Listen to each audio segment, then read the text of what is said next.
러시아에 머문 2박 3일 동안 시진핑 주석은 초특급 환대를 받으며 푸틴 대통령과 약 11시간 정도 함께했다고 하는데요.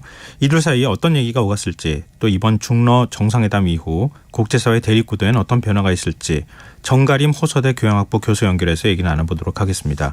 교수님 안녕하십니까? 네, 안녕하세요. 네, 이 중러 정상회담이긴 하지만 이렇게 극진한 대접을 하는 경우가 이게 이례적인 겁니까? 아니면 늘 이랬던 겁니까? 늘 그렇지는 않았습니다. 그렇지만 극진한 환대와 예우를 받은 것은 분명하고요. 네. 그러한 환대와 예우를 받았다라는 건 서로의 필요에 접점이 있었다라고 보는 것이 맞을 겁니다. 잘 아시다시피 우크라이나 전쟁을 통해 가지고선 지금 러시아가 교착 상태에 빠져 있고요. 그리고 서방의 어떤 경제적인 제재를 수세에 몰려 있는 상황에서 러시아를 돕기 위해 간 듯한 그 중국의 시진핑의 모습이 아무래도 러시아 입장에서 보면은 극단적인 그리고 극적인 어떤 드라마 같은 결과를 연출해야 되지 않을까 하는 그런 과정 속에서 나온 그런 환대가 아닐까라고 평가를 합니다.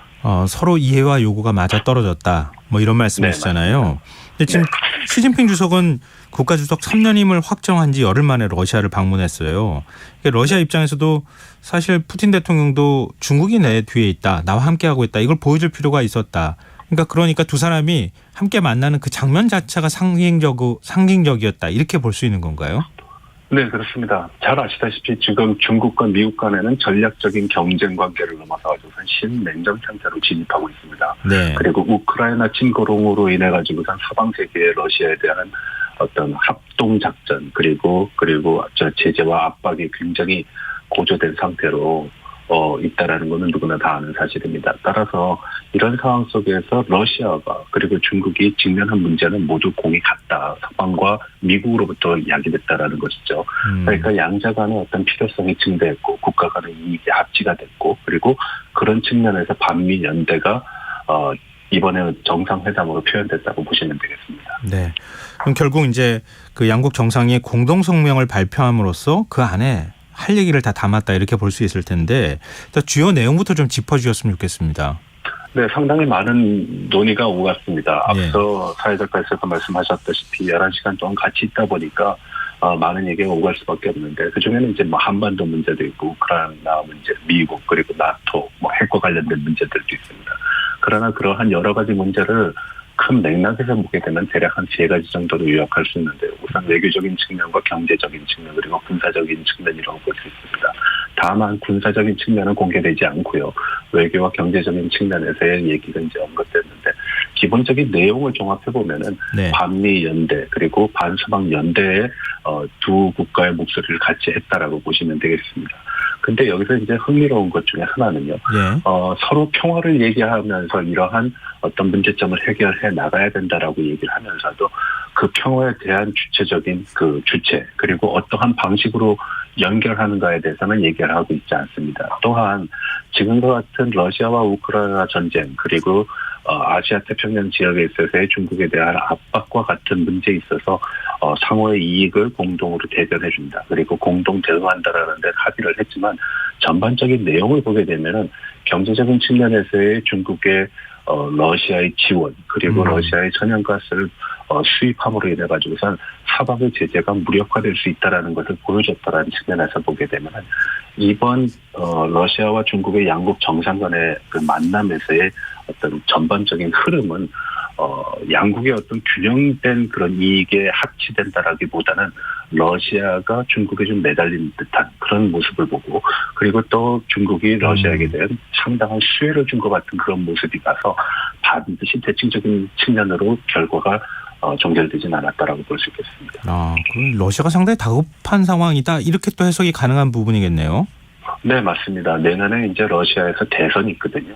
네. 만약에 그 대선에서 푸틴이 성공하게 되면은 아마 2036년까지 무난하게 정권을 유지할 수 있는 그런 기반을 마련할 것입니다. 그런데 지금 상황으로 보게 되면은 서방의 제재라든지 그리고 우크라이나와의 전쟁 상태가 상당히 교착 상태에 있기 때문에 이러한 어려움을 극복하기 위해서라도 지원자가 필요한 것이고 그 지원에 가장 앞서고 있는 나라가 중국이라고 판단한 것이죠. 그리고 그러한 것이 상당히 러시아 입장에서 보게 되는 숨통을 틔워주는 그런 결과로 판단하고 있는 것 같습니다. 네, 그러니까 미국과 서방 세계, 뭐 우리나라도 사실 포함되어 있지만 대로 경제 제재가 취해져 있는 상황이잖아요. 그 숨통을 네, 지금 중국이 뚫어줄 가능성이 이제 높아졌다.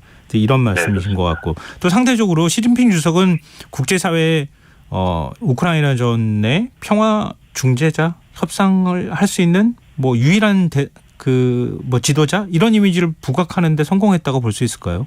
네, 뭐 제가 이런 표현을 쓰는 것이 다소 과도한 표현일 수도 있겠지만 마치 노벨 평화상을 목적에 두고 지금 대외적인 행보를 취하고 있는 듯한 인상을 받습니다. 예. 뭐 잘 아시다시피 얼마 전에는 사우디와 이란의 어떤 평화 협정에 중국이 앞장서서 그것을 체결하도록 도왔고요. 네. 그리고 지금은 평화 공세를 우크라이나와 러시아의 중재를 통해 가지고선 나서려고 하고 있습니다.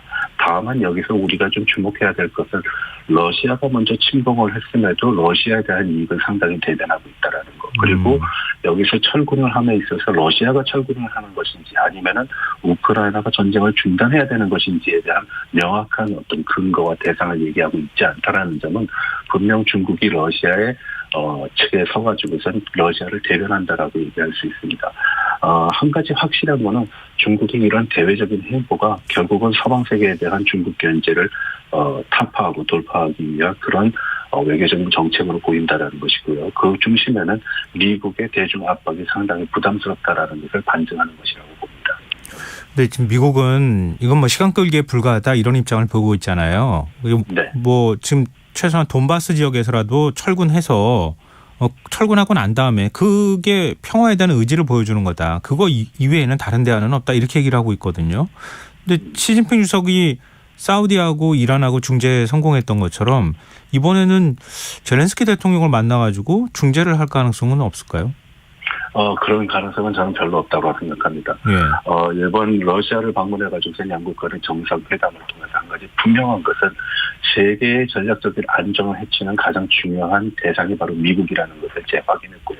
예. 그리고 나토의 동진 과정에서 중국 또한 이러한 영향을 받고 있다는 것을 서로가 이해의 합치를 봤습니다. 네. 그리고 또 한 가지는 이제 북한 문제도 언급을 했는데 이 북한 문제 역시도 미국의 어떤 압박, 서방 세계의 압박이 과도하다. 그리고 그 중에서는 독자적인 제재가 라든지 국제사회의 어떤 합의에 의해서 도출된 것이 아니라는 걸 강조한 점을 보아서는 중국의 러시아에 대한 지지 그리고 러시아의 중국의 지지 양자 간의 어떤 새로운 룰 속에서 세계를 판단하고 있다. 그래서 세계는 지금 두 가지의 어떤 상황이 벌어지고 있다. 서방 세계와 중국과 러시아가 기본이 되는 그런 세계 대립을 뭐 우리가 흔히 얘기하는 신냉전 체제로 치닫고 있다는 그런 인상을 받습니다. 근데 미국 워싱턴 포스트인가요? 분석한 걸 보니까 뭐 아프리카라든가 남미라든가 이런 곳에 이번 기회를 통해서 중국이 러시아를 믿을 만하다라고 얘기한 것이나 다름이 없다. 이런 분석을 내놓더라고요.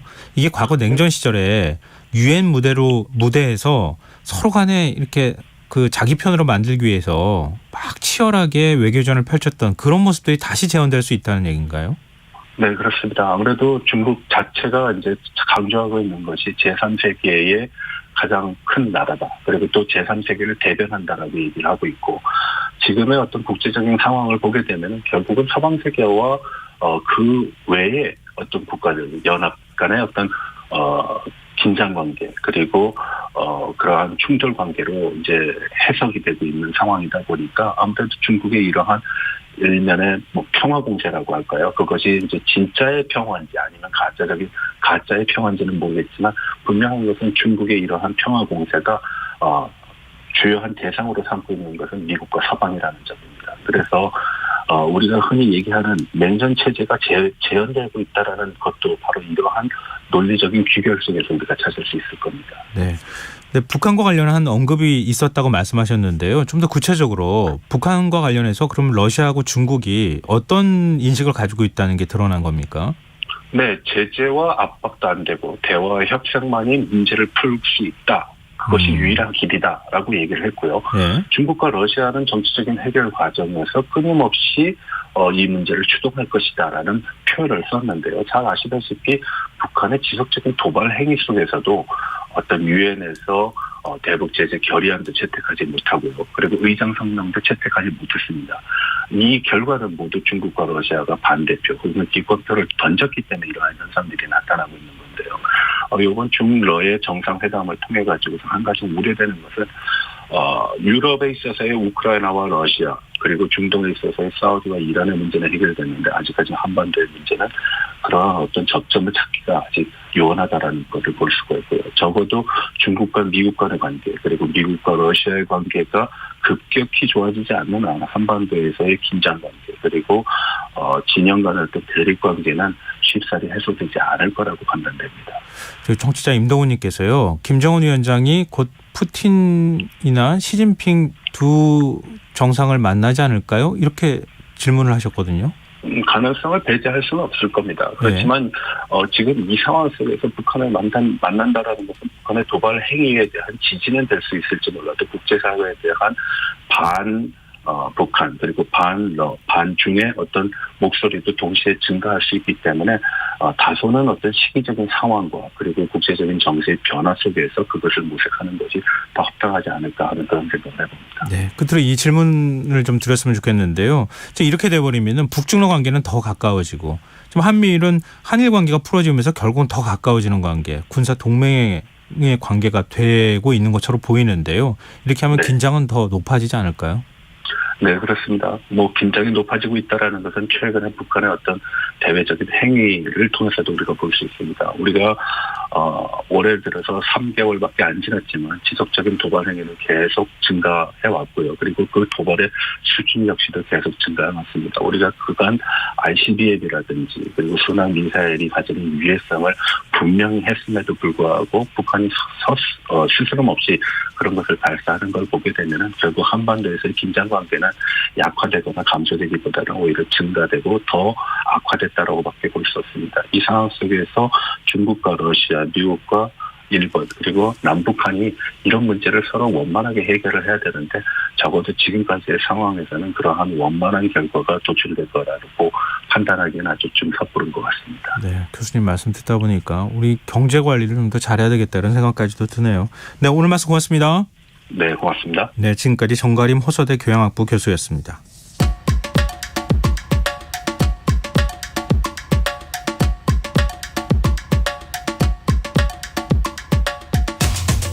정부가 어제 탄소 중립 녹색 성장 기본 계획을 발표했는데요. 오는 2030년까지 온실가스 배출량을 40% 감축하겠다는 목표치는 그대로 둔 채 산업계의 부담을